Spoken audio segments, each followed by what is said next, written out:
गुरु गोविंद सिंह जी के ये शब्द आप लोगों ने जरूर सुने होंगे कि चिड़िया दे नल बज लड़ावा, गीदड़ नू में शेर बनावा, सवा लख नल एक लड़ावा, ता गोविंद सिंह नाम कहावा।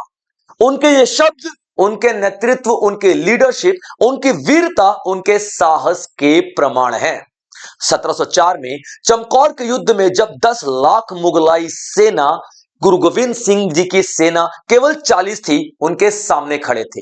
आप एक बार सोच के देखिए, केवल 40 खालसा, लेकिन हौसला लाखों करोड़ों तलवारों के बराबर। इस न्याय के युद्ध में गुरु गोविंद सिंह जी ने अपने चारों बेटों अजीत सिंह, जुझार सिंह, जोरावर सिंह और फतेह सिंह जी को भी न्यौछावर कर दिया था। गुरु गोविंद सिंह जी ने ही बताया था कि धर्म की रक्षा के लिए हथियार उठाना भी एक धर्म ही है, और इसी सोच के साथ उन्होंने 1699 में खालसा पंथ की स्थापना की थी। खालसा पंथ यानी एक ऐसी सेना जिसने अन्याय के सामने कभी घुटने नहीं टेके और हमेशा न्याय के लिए लड़ती रही। तो आज का लेक्चर गुरु गोविंद सिंह जी को ही डेडिकेटेड है, क्योंकि आज है 27 दिसंबर 2025, और 27 दिसंबर को हर साल हम लोग मनाते हैं गुरु गोविंद सिंह जी का जन्म दिवस। तो देखते हैं आज के लेक्चर में गुरु गोविंद सिंह जी से जुड़े कौन कौन सी खबरें मैं आप लोगों को बताता हूं। तो सबसे पहले देख लेते हैं गुरु गोविंद सिंह जी के बारे में बेसिक जानकारियां, कि उनका जन्म कहां पे हुआ था, उनके माताजी, पिताजी, सभी के बारे में हम बात करेंगे। तो उनका जो बर्थ हुआ था, जन्म हुआ था, वो 22 दिसंबर 1666 को हुआ था पटना में। बिहार की राजधानी पटना में हुआ था, और 1666 में। अब आप लोग कहेंगे कि सर अभी तो आप लोगों ने 22 दिसंबर बताया, और अभी आप बता रहे हैं 27, ठीक है, 27 दिसंबर बताया और अभी आप 22 दिसंबर बता रहे हैं। तो देखिए, इनका जो असली जन्म था ना, जो ये अंग्रेजी कैलेंडर के हिसाब से 22 दिसंबर है, लेकिन उस वक्त पे अंग्रेजी कैलेंडर यानी कि ग्रिगोरियन कैलेंडर नहीं हुआ करता था। जब गुरु गोविंद सिंह जी का जन्म हुआ था, तब हुआ करते थे हमारे हिंदी के कैलेंडर, जो कि जिसमें उनका जन्म दिवस है सप्तमी तिथि शुक्ल पक्ष, जो 1723 संवत पूष महीने में आता है। ऐसा इनका जन्म दिवस है। लेकिन जो हमारा हिंदी धार्मिक जो कैलेंडर है, जिसमें हम लोग चैत्र माघ पूष बैसाख सावन भादो, ये वाला जो महीना आता है, इसमें तो तिथियां बदलती रहती हैं, इसमें तो तारीखें बदलती रहती हैं। यही वजह है कि हमारे देश में जितने भी त्योहार हैं ना, वो अलग अलग त्योहारों पे आते रहते हैं। जैसे कि छठ पूजा, मैं बिहार का हूं तो छठ पूजा की बात करूंगा, पूर्वांचल में छठ पूजा मनाया जाता है, तो अलग अलग तिथि पे आता है। दिवाली, दशहरा अलग अलग तिथि पे आता है, क्योंकि हम लोग क्या फॉलो करते हैं, हम लोग हिंदू कैलेंडर फॉलो करते हैं। इस वजह से गुरु गोविंद सिंह जी का जो जन्म दिवस है, अलग अलग तारीख पे, अलग अलग तिथि पे आता रहता था। लेकिन पूरी दुनिया को समझ में आ जाए, इसलिए उसको अंग्रेजी कैलेंडर में कन्वर्ट करने के लिए कैलकुलेशंस किया गया, और उस कैलकुलेशन में क्या निकला, 27 दिसंबर उनका जन्म दिवस निकला, जन्म दिवस बना। और 27 दिसंबर को हम हर साल इसी वजह से जन्म दिवस मनाते हैं गुरु गोविंद सिंह जी का। ठीक है, मैं आपको बता चुका हूं, तख्त श्री हरमिंदर जी पटना साहिब, जहां पर उनका जन्म दिवस है, जन्म स्थान है। माता जी का नाम माता गुजरी, फादर जी का नाम गुरु तेग बहादुर, और यह गुरु का जो वो बने थे, ठीक है, गुरु का जो उनको तख्त मिला था, यानी कि उपाधि मिली थी, वो उनको दिया गया था बच्चों, उनकी जब उम्र केवल और केवल 9 साल की थी, केवल और केवल 9 साल, 1676 में उनको गुरु बना दिया गया था। उनकी एजुकेशन की बात करें, पढ़ाई लिखाई की बात करें, तो उन्होंने संस्कृत की पढ़ाई की, पर्शियन लैंग्वेज की, और उन्होंने मार्शल आर्ट्स यानी मिलिट्री आर्ट्स, युद्ध की कला बहुत ही ज्यादा सीखी। उन्हें शायद पहले से ही पता था कि उन्हें युद्ध करना पड़ेगा, उन्हें आर्मी बनानी पड़ेगी। और अंत में उन्होंने जब इस दुनिया को अलविदा कहा 1708 में नांदेड़ महाराष्ट्र में। इनके जो की कंट्रीब्यूशन है, इंपॉर्टेंट कंट्रीब्यूशन है, यानी कि इन्होंने और क्या क्या किए हैं, मैं आपको बता दूं थोड़ा सा, तो आप देखिएगा, ठीक है, कि इन्होंने खालसा पंथ का निर्माण किया था। खालसा पंथ यानी कि एक आर्मी, खालसा पंथ आर्मी, जो कि 1699 में बनाई थी, जैसा कि मैं आप लोगों को बता चुका हूं। इन्होंने 10वें ग्रंथ लिखा था, और इन्होंने सिख लॉ को, सिख कानून को कोडिफाई किया था, यानी पूरी दुनिया के सामने ला करके रख दिया था। अब देखते हैं कि इन्होंने ऐसे कौन से और इस ये तो इन्होंने चलिए जो काम किए थे इनकी बेसिक जानकारी मैं आपको बता चुका हूं। इन्होंने जब अपना खालसा पंथ की शुरुआत की थी, यानी कि जब खालसा पंथ की शुरुआत की थी तब इन्होंने पांच पांच के का कॉन्सेप्ट दिया था। के का कॉन्सेप्ट दिया था। अब इन्होंने क्या बोला था, खालसा पंथ यानी कि सिपाही, खालसा पंथ यानी कि एक आर्मी यानी कि एक ऐसी सेना जो कि अन्याय के खिलाफ लड़ेगी, जैसा कि मैं आपको बता चुका हूं। तो इन्होंने अपनी आर्मी बनाई जिसका नाम ही रखा था खालसा। इसीलिए तो हम लोग कहते हैं वाहे गुरु जी द खालसा वाहे गुरु जी दी फतेह, यानी कि वाहे गुरु जी द खालसा यानी कि गुरु जी की सेना और गुरु जी की फतेह। वाहे गुरु जी द खालसा वाहे गुरु जी दी फतेह, इसलिए तो हम लोग कहते हैं। तो इन्होंने 5 के का कॉन्सेप्ट दिया। 5 के का मतलब अलग अलग नाम है। एक के से हम लोग बोलते हैं कृपाण, ठीक है, मैं लिख ही देता हूं, ठीक है। एक के से हम लोग बोलते हैं कृपाण, ठीक है, कृपाण। कृपाण पता है ना, जो सरदार लोग देखना, सिख लोग एक कृपाण ले घूमते हैं, यहाँ पे लटकता रहता है उनका कमर पे, ठीक है, कृपाण। उसके बाद केश यानी कि बाल को बाल रखते हैं, याद रखिएगा। और बालों को संवारने के लिए कंघा, बालों को संवारने के लिए कंघा। और घुटने तक कच्छा, घुटने तक कच्छा। उस टाइम पे जो आर्मी हुआ करती थी ना, वो घुटने तक का निक्कर पहना करती थी, इसलिए घुटने तक का कच्छा। और एक और है कड़ा, ठीक है, लोहे का कड़ा। आप लोग देखना सरदारों के हाथ में जो कड़ा होता है ना, हमारी तरह नहीं होता है ऐसे पतले पतले, उनके मोटे मोटे कड़े होते हैं। यानी कि वो बहादुरी, वीरता और मतलब साहस को दिखा रहे होते हैं। तो ये इन्होंने 5 के का कॉन्सेप्ट दिया, गुरु गोविंद सिंह जी ने 5 के का कॉन्सेप्ट दिया। केस ये दिखाई दे रहा है यानी कि बाल, ये कड़ा दिखाई दे रहा है, हाथों में कड़ा, और ये कच्छा दिखाई दे रहा है, ये भी ठीक है। और कृपाण दिखाई दे रहा है, तलवार जैसी चीज, ठीक है, ये कृपाण है इनका। और ये केस को संवारने के लिए कंघा, ठीक है, कंघा। ये 5 के का कॉन्सेप्ट उन्होंने दिया था। Clear point. जब उन्होंने खालसा पंथ की स्थापना की थी 1699 में, जैसा कि मैं आपको बता चुका हूं। क्लियर पॉइंट यहां पे। चलिए, और दसम गुरु की बात करें, दसम ग्रंथ उन्होंने लिखा था। जितने भी गुरुओं ने अपने, इनके पहले जितने भी गुरु थे, 10वें गुरु थे ना, ये 10वें गुरु थे। तो 10 गुरु के जितने भी ज्ञान थे, जितने भी शिक्षा थे, जितने भी टीचिंग्स थी, उन सभी को इन्होंने एक पुस्तक में कंपाइल कर दिया था, जिसको दसम ग्रंथ के नाम से हम लोग जानते हैं। अब सवाल यह आता है कि हमारे संविधान में हथियार रखने की आजादी किसी को भी नहीं है, हमारे कानून में हथियार रखने की आजादी किसी को भी नहीं है, लेकिन यहाँ पे सिख धर्म एक ऐसा धर्म है जिसको हथियार यानी कृपाण रखने की आजादी दिया गया है, हमारे कॉन्स्टिट्यूशन के आर्टिकल 25 के अंदर में दिया हुआ है, ठीक है। यानी कि धर्म को आगे बढ़ाने के लिए या फिर अपने धर्म को बचाने के लिए, अपने धर्म की रक्षा के लिए हम लोग अपने कदम उठा सकते हैं। तो ये राइट टू रिलीजन जो दिया गया है ना, ठीक है, यानी कि धर्म का अधिकार, राइट टू रिलीजन, आर्टिकल 25 में। तो आर्टिकल 25 जो हमारे संविधान का है, उसने इनको अधिकार दिया है कि आप लोग कृपाण रख सकते हो, क्योंकि आपके धर्म से जुड़ा है, क्योंकि आपके धर्म से जुड़ा है। तो ये आप लोगों को याद रखना पड़ेगा कि सिख रिलीजन में, सिख धर्म में कृपाण रखने की आजादी हमें हमारे संविधान से मिलती है, ठीक है बच्चों। चलिए, तो ये जैसा कि मैं आपको बता चुका हूं कि 10वें गुरु हैं, तो 10वें गुरु और ये आखिरी मानव गुरु भी होंगे, ठीक है। तो इनकी जो टीचिंग है वो क्या है, यानी शिक्षा है वो क्या है, इक्वालिटी यानी कि बराबरी, ठीक है, इक्वालिटी यानी कि बराबरी, पुरुष हो नारी हो, ठीक है, कोई अमीर हो गरीब हो, सब बराबर है, सब बराबर है। इन्होंने बराबरी का शिक्षा दिया सभी को। इन्होंने बराबरी का शिक्षा तब इसलिए दिया कि यार जब सब बराबर होंगे तभी तो एक होंगे, एक होंगे तभी तो हमारी खालसा की आर्मी मजबूत होगी, ठीक है। इन्होंने बराबरी की शिक्षा दी सभी को। उसके बाद इन्होंने बहादुरी की शिक्षा दी, यानी कि अपने अधिकारों के लिए बहादुरी से लड़ो। फेथ इन गॉड, ठीक है, भगवान एक है, भगवान एक है, ठीक है, एक ही है और उसमें भरोसा रखो।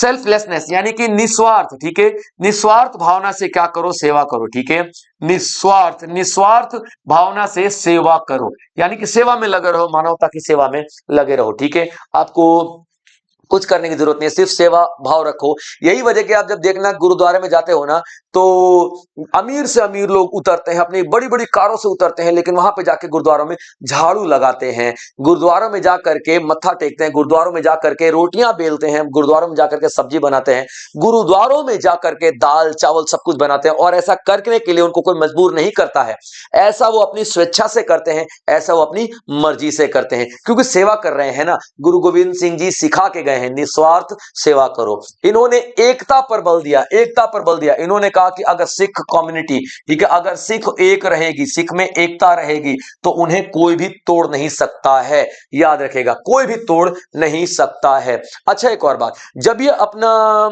सिख की आर्मी बना रहे थे ना, जो आपका खालसा पंथ बना रहे थे, एक कहानी है, मुझे तस्वीर जो देखी मैंने तो मुझे याद आया, ठीक है, कि एक इन्होंने कहा कि मैं एक आर्मी बना रहा हूं जिसमें मुझे ऐसे लोगों की जरूरत है जो अपने धर्म के लिए बलिदान दे दे, बलिदान दे दे, ठीक है। तो ऐसे 5 लोग आए कि मैं आपके साथ खड़ा हूं, मैं आपके साथ खड़ा हूं, मैं आपके साथ खड़ा हूं, ऐसे। तो इन्होंने बारी बारी एक कमरे में ले गए गुरु गोविंद सिंह जी, और जब बाहर निकलते तो उनके तलवार में खून लगी थी। बाकी सब देखते कि अरे यार, ये तो मतलब जान से मार दिया अंदर कमरे में ले जा करके, ठीक है। और कोई है जो बलिदान देना चाहता है, फिर एक और आया, फिर दूसरा भी आया, तीसरा भी आया, ऐसे करके 5 ऐसे लोग आगे बढ़े जिन्होंने अपना पूरा सर्वस्व न्यौछावर करने की इच्छा जाहिर की खालसा पंथ के लिए। तो गुरु गोविंद सिंह जब अंदर ले आते किसी को, जब बाहर आते तो उनके तलवार में खून लगा होता। लेकिन जब उन्होंने देखा कि जब पता लग गया कि हाँ, लोग मेरे साथ खड़े हैं निस्वार्थ भावनाओं से, तब वो उन 5 को लेकर के ऐसे कमरे में से निकले। तब लोगों ने देखा कि ये तो सिर्फ परीक्षा ले रहे थे कि यहाँ पे डर के मारे कोई भाग तो नहीं रहा है।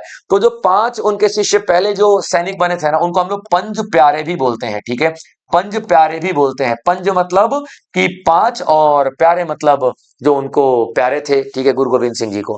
तो इस तरीके से उन्होंने अपनी खालसा यानी सेना बनाई थी। चलिए, जिन 10 गुरु की मैं आप लोगों से बात कर रहा था, जिन 10 गुरु की मैं आप लोगों से बात कर रहा था, उन गुरुओं के बारे में हम थोड़ा बहुत जान लेते हैं। थोड़ा बहुत क्या, मैं आपको अच्छा खासा बताऊंगा, टेंशन ना लीजिए।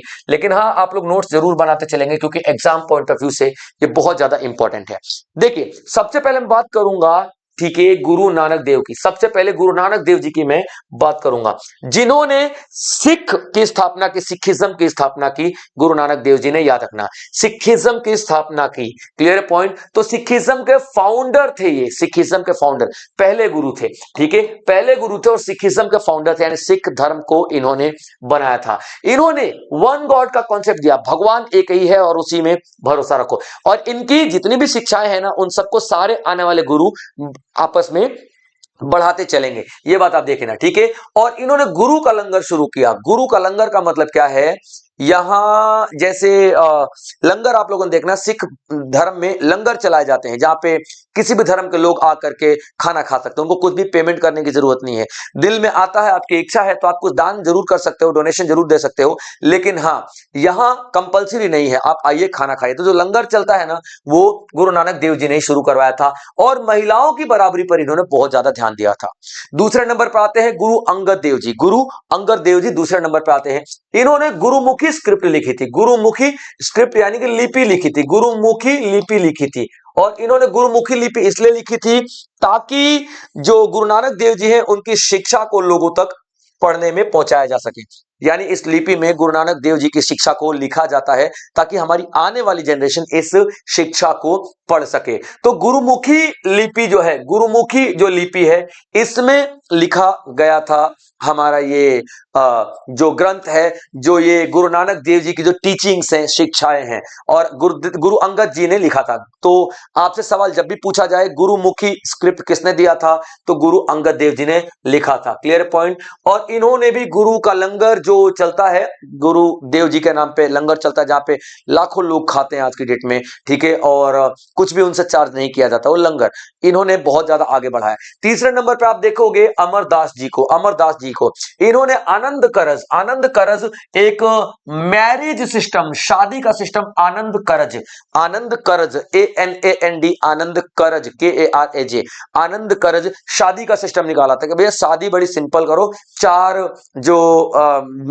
जो आपके प्रोमिसेज हैं, हमारे हिंदू में 7 होती है ना, 7 जो कस्में खाई जाती हैं, है ना, तो 4 ऐसे प्रोमिसेज है, एक दूसरे से करो और सिंपल वे में शादी करो। इन्होंने आनंद करज एक मैरिज का जो सेरेमनी था वो दिया था। उसके बाद मांझी पीरी, मांझी पीरी सिस्टम दिया था कि देखिए, एक गुरु अमरदास जी तो नहीं कर सकते ना पूरे पंजाब वाले एरिया को, कवर नहीं कर सकते हैं, कहां कहां जाएंगे? तो इन्होंने ना हेड चुन लिए थे, छोटे छोटे एरिया के हेड चुन लिए थे। उन हेड को कहा जाता था मांझी और पीरी। ठीक है, जो पीरी होते थे ना वो धार्मिक हेड थे, धार्मिक हेड यानी सिख धर्म को आगे बढ़ाने वाले, और जो मांझी हुआ करते थे वो एरिया के हेड हुआ करते थे।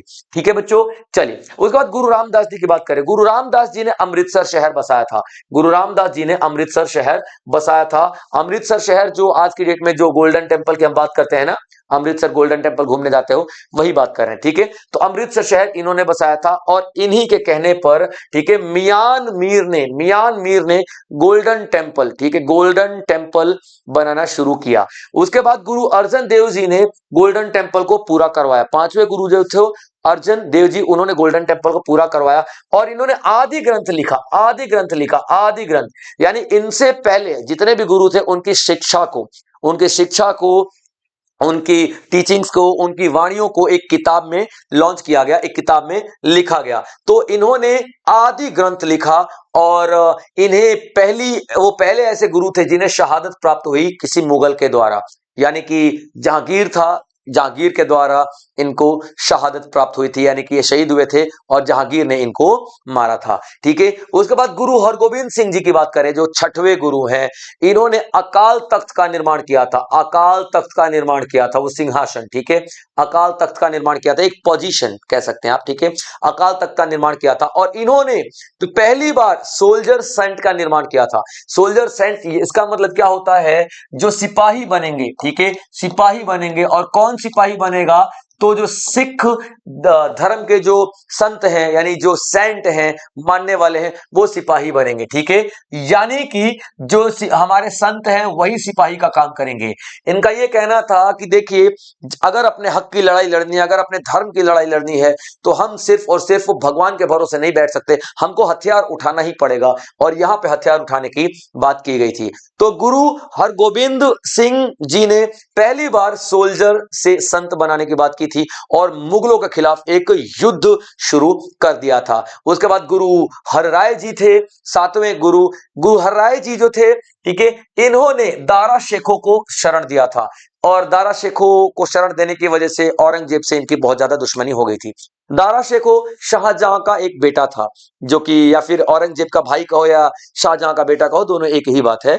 तो शाहजहां की मृत्यु के बाद जब गद्दी के लिए लड़ाई शुरू हुई, तो दारा शेखों के पीछे पड़ गया औरंगजेब मारने के लिए। तो औरंगजेब उनके पीछे पीछे था दारा शेखों के, और दारा शेखों भाग के चले आते हैं कहां पे? गुरु हर राय जी के शरण में, और गुरु हर राय जी ने उनको पनाह दिया था, जिसकी वजह से औरंगजेब से उनकी दुश्मनी बढ़ जाती है। आठवें गुरु, गुरु हरकिशन जी। गुरु हरकिशन जी आठवें गुरु। इन्होंने अपने दरबार में एक बहुत बड़ा गार्डन बनाया था। उस गार्डन में भांति भांति प्रकार की जड़ी बूटियां थी, जो बड़ी बड़ी बीमारियां ठीक करने के काम आती थी, इलाज करने के काम में आती थी। दूर दूर से लोग उनके पास इलाज करवाने आते थे, जैसे कि स्मॉल पॉक्स हो गया, या फिर कोई भी ऐसी बड़ी बीमारी हो गई जिनका इलाज करवाने के लिए आते थे। नौवें गुरु, गुरु तेग बहादुर। गुरु तेग बहादुर जिन्हें औरंगजेब ने मार दिया था। औरंगजेब के हाथों इनको शहादत प्राप्त हुई थी। तो इन्होंने आनंदपुर बनवाया था, शहर आनंदपुर बनवाया था गुरु तेग बहादुर जी ने। और हिंदू जो कश्मीरी पंडित थे, उनके उत्थान के लिए, उनको बचाने के लिए, उनके सर्वाइवल के लिए बहुत इन्होंने काम किया था। वो दौर था जब औरंगजेब क्या करता था, औरंगजेब आपको पता है मुस्लिमों का फेवर लेता था और हिंदुओं को बहुत ज्यादा नकारता था। तो कश्मीर में जो हिंदू हुआ करते थे, कश्मीर में जो हिंदू थे, उनको मारा जा रहा था और कन्वर्ट करवाया जा रहा था इस्लाम में। इस्लाम या तो अपना लो या तो आपको मौत के घाट उतार दिया जाएगा। तो यहां पे इन्होंने हथियार उठाया था, गुरु तेग बहादुर ने हथियार उठाया था औरंगजेब के खिलाफ, और कश्मीरी पंडितों को सपोर्ट किया था। उसके बाद आखिरी गुरु यानी 10वें गुरु, गुरु गोविंद सिंह जी। यानी आखिरी गुरु तो नहीं कहूंगा, आखिरी मानव गुरु कहूंगा, क्योंकि इसके बाद जो ग्रंथ साहिब को ही गुरु मान लिया गया था। ठीक है, तो गुरु गोविंद सिंह जी की मैं बात कर रहा हूं, 10वें गुरु है। ठीक है, इन्होंने खालसा पंथ की स्थापना की थी, खालसा की आर्मी की स्थापना की थी, मैंने आपको बता दिया। 5K का कॉन्सेप्ट दिया था, और गुरु ग्रंथ साहिब इन्होंने लिखा था। गुरु ग्रंथ साहिब, गुरु ग्रंथ साहिब। गुरु ग्रंथ साहिब का मतलब क्या है? जितने भी 10 गुरु है ना, इंक्लूडिंग ये खुद, इन्होंने भी कुछ चीजें लिखी थी, और ये 9 गुरु, उन सबकी शिक्षा को एक ग्रंथ में लिख दिया गया था। और इन्होंने कहा था मैं आखिरी जो मानव गुरु हूं, मेरे बाद ये गुरु ग्रंथ साहिब जो ग्रंथ है ना सिखों का, गुरु ग्रंथ साहिब को ही गुरु का दर्जा दिया जाएगा। और तब से लेकर के आज तक आप लोग देखना, ठीक है, 1708 से लेकर के आज तक जो ग्रंथ है, ग्रंथ, ठीक है, गुरु ग्रंथ साहिब जो है उन्हें ही गुरु का दर्जा दिया जाता है। आप कभी गुरुद्वारे में जाओगे तो देखना, ग्रंथ, गुरु ग्रंथ साहिब ऐसे रखे रहते हैं और उनको पढ़ा जाता है, ऐसे चावा डुलाया जाता है, कहा जाता है, मतलब कि वो इंसान ही उनको माना जाता है, जीवित ही माना जाता है, इसीलिए चावा डुला के उनको हवा वगैरह भी की जाती है। चलिए अब देख लेते हैं सिख का ओरिजिन कहां से हुआ था, मतलब सिखिज्म कहां से आया था। ठीक है बच्चों, तो सिखिज्म जो जिसको हम गुरमत बोलते हैं, गुरमत का मतलब क्या है, द वे ऑफ गुरु, गुरु का रास्ता। और आप देख रहे हैं शुरू से लेकर के पहले, दूसरे, तीसरे, चौथे, पांचवें, छठवें, सातवें, आठवें, नौवें, 10वें और अब गुरु ग्रंथ साहब, यानी कि जो सिखों को रास्ता कौन दिखा रहा है, तो गुरु ही तो दिखा रहे हैं। तो सिखिज्म का मतलब होता है गुरमत। ठीक है, सिखिज्म स्टैब्लिश किया गया था गुरु नानक देव जी के द्वारा, जैसा कि मैं आप बता चुका हूं। सिख टर्म का मतलब क्या है, सिख ये शब्द का मतलब क्या होता है, संस्कृत में शिष्य, संस्कृत में शिष्य मतलब होता है, क्लियर पॉइंट। और शिष्य का मतलब होता है जो गुरु के नक्शे कदम पे चले, गुरु के आदर्शों पे चले। तो यहां आप देखें ना कि जितने भी खालसा यानी जितने भी पंजाबी लोग हैं वो गुरुओं के कहे पे चल रहे हैं। तो सिख का मतलब ही होता है शिष्य, यानी कि अपने गुरु के कहने पे चलने वाला। ठीक है बच्चों, तो ये पूरा का पूरा सेशन था। आई होप आप लोगों ने एंजॉय किया होगा। तो इसी तरीके से और भी बेहतरीन सेशंस मैं आपके लिए लेकर के आता रहूंगा। और अगर आप लोग इस चैनल पे, इस प्लेटफॉर्म पे नए हैं तो चैनल को सब्सक्राइब किए बिना बिल्कुल भी मत जाइएगा। कल मिलते हैं आप लोगों से। जय हिंद।